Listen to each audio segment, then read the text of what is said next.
We have a bunch of stuff. We take it apart and see what's inside of it.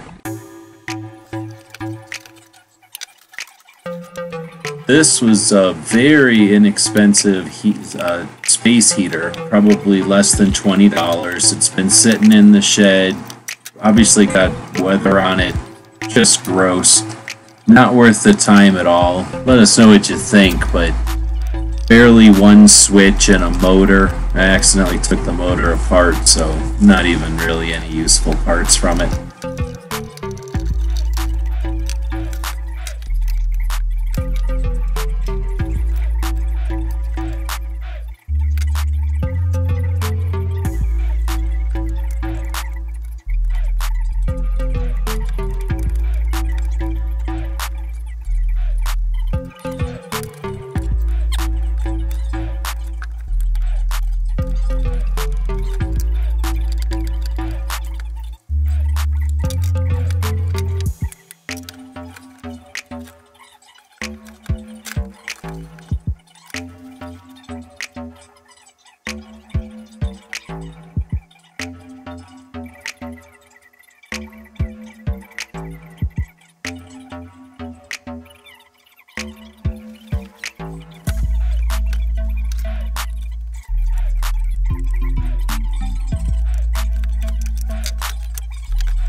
Learned not to waste my time on projects like this in the future. Let us know what you think in the comments.